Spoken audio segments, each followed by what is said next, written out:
सबका 36वां खुशामदीद। 36वें हफ्ते के शुरू होने के साथ साथ ही आप अपने 9 माह मुकम्मल कर चुकी है, मुबारक हो। और अब आपका बच्चा जब भी पैदा हो जाए हमें इससे कोई परेशानी नहीं है, क्योंकि वो अपने सारे आज़ा फेफड़ों समेत अब मुकम्मल तौर पे बना चुका है और अब आपके पेट में रहते हुए सिर्फ अपना वजन बढ़ा रहा है। तो अभी आपके बच्चे का वजन तकरीबन 5.5 पाउंड से लेके 6.5 पाउंड के दरमियान में होगा और उसकी लंबाई 17.5 से लेके 19 इंच के दरमियान में होगी।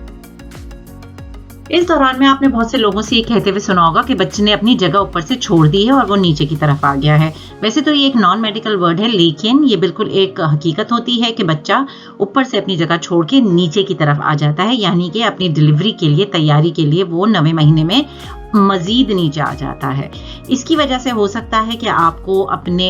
नीचे के सारे आज़ा में बहुत शार्प किस्म का एक दर्द महसूस हो, जो आपके पेशाब की जगह पे, आपके पखाने की जगह पे और आपके नीचे के सारे इलाकों में एक बहुत तेज़ी जैसे इलेक्ट्रिसिटी जैसा दर्द की तरह से शार्प करंट्स की तरह आता है। उसकी वजह ये होती है कि ज़ाहिरी बात है आपका बच्चा वहाँ पर आ गया है, उसके सर का प्रेशर वहाँ पर है, आपके लिगामेंट्स रिलैक्स होना चाह रहे हैं थोड़ी थोड़ी देर में। लेकिन इसका एक फ़ायदा तो ये होता है कि आपका बच्चा चूँकि नीचे आ चुका होता है, आपको ये दर्द तो रहेगा और ज़ाहिरी बात है बच्चा नीचे आ गया उसका दर्द होगा, लेकिन इसका इलाज सिर्फ ये होता है कि आपको जिस पोजीशन में आराम आता है आप सिर्फ वो पोजीशन ले सकते हैं। अगर आपको लेटने में आराम आता है तो आप लेट जाएं, अगर आपको चलने में आराम आता है तो आप चलना शुरू कर दें।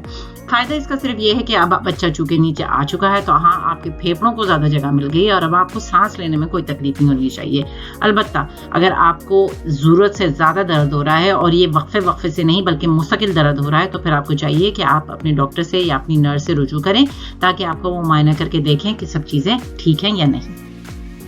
ये वो ज़माना है जब ज़्यादातर ख़वातीन को रेस्टलेस सिंड्रोम, यानी कि वो कैफियत जिसके अंदर पैरों के अंदर बेचैनी किसी कैफियत, क्रैम्पिंग वाला पेन या फिर कीड़े चलने वाली कैफियत महसूस होती है, ज़्यादातर को हो जाती है। अगर आपको अभी तक नहीं हुई थी तो आप खुशकिस्मत हैं, लेकिन अमूमन को ऐसा रात में सोते में होता है, स्पेशली रात को सोते में आपकी नींद बहुत डिस्टर्ब होती है। तो इसके लिए सबसे बेहतरीन हल एक तो ये है कि आप सोने से पहले मसाज ले लें या सोने से पहले आप एक हॉट वार्म बाथ ले लें। उसके अलावा दूध भी जिसके अंदर कैल्शियम भरपूर तादाद में पाया जाता है बहुत फायदेमंद होता है इसके लिए। तो आप कोशिश करें कि रात को सोने से पहले 1 गिलास गर्म दूध का पी लें, तो हो सकता है आपको इसमें फायदा। 36वें हफ्ते से लेकर आपके बच्चे के पैदा होने तक अब आपके डॉक्टर से विजिट्स जो हैं वो ज़्यादा बढ़ जाएंगे। आपको तकरीबन हर हफ्ते बुलाया जाएगा और आपसे ये कहा जाएगा कि आप बच्चे की मूवमेंट यानी कि बच्चे की हरकत पे सबसे ज़्यादा गौर करें। कम से कम बच्चे को 24 घंटे में 10 हरकत करनी चाहिए, तो आप ये देख लें। और अगर आप दिन में काम काज में मसरूफ़ होती हैं तो हो सकता है आपसे हरकत बच्चे की मिस हो जाए, तो आप सुबह कोई अच्छा मीठा ठंडा कुछ खा के और लेट जाएँ और गिनना शुरू हो जाएँ, एक पेपर कोने से फाड़ना शुरू हो जाएँ। अगर आपकी 10 हरकतें हो जाती हैं 2-3 घंटे में तो वेल एंड गुड, फिर उसके बाद बच्चा कितना भी घूमे हमें उससे कोई मसला नहीं, लेकिन कम से कम 10 हरकत अब आपको नोट करनी ही करनी है।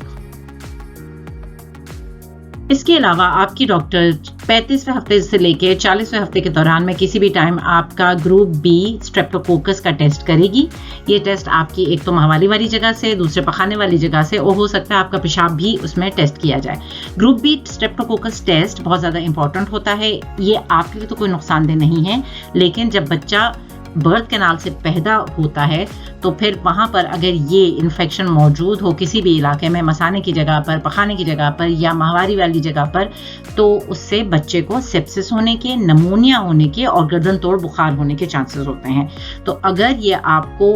होगा तो फिर आपको डिलीवरी के दौरान में नस के जरिए एंटीबायोटिक्स दी जाएंगी, लिहाजा ये टेस्ट कराना बहुत ज़्यादा ज़रूरी होता है। अगर आप अपनी डिलीवरी की तैयारी के लिए अपने नीचे के इलाके और अपनी टांगों पे बालों की वजह से परेशान है, तो सबसे पहली बात तो मैं आपको ये बताना चाहती हूँ कि आपकी जो डिलीवरी की टीम है उसको इससे कतई कोई परेशानी नहीं होगी कि आपके बाल हैं कि नहीं हैं, क्योंकि अगर आप ऑपरेशन पे जाती हैं तो वहाँ पर वो लोग खुद रेजर से ये बाल हटाते हैं और डिलीवरी के लिए भी यही अमल दोहराया जाता है। बहरहाल अगर आप फिर भी चाह रही हैं कि आप अपने बाल साफ कर लें, तो एक तो ये कि हम रेजर से तो मना करते हैं, क्योंकि हम किसी भी किस्म का छोटा कट या वूंड नहीं चाह रहे होते वहाँ पर होना, किसी किस्म का इन्फेक्शन नहीं होना चाहिए, क्योंकि अगर बाद में आपको स्टिचेस आते हैं या आपका ऑपरेशन होता है तो वो हीलिंग में प्रॉब्लम करता है। दूसरा, हम वैक्सिंग भी नहीं रिकमेंड करते हैं, क्योंकि स्किन बहुत सेंसिटिव हुई भी होती है, तो आपको वहाँ पर वैक्सिंग भी नहीं करनी चाहिए और किसी किस्म की क्रीम भी नहीं इस्तेमाल करनी चाहिए। तो सबसे बेहतर तो ये होता है कि आप एक बारीक कैंची से लेके वहाँ के बालों को काट लें, बिल्कुल बारीक-बारीक रख लें, क्योंकि बाकी ख्याल तो आपकी डिलीवरी टीम खुद ही कर लेगी। मुबारक हो, आप एक बहुत अजीम माँ बनने वाली हैं।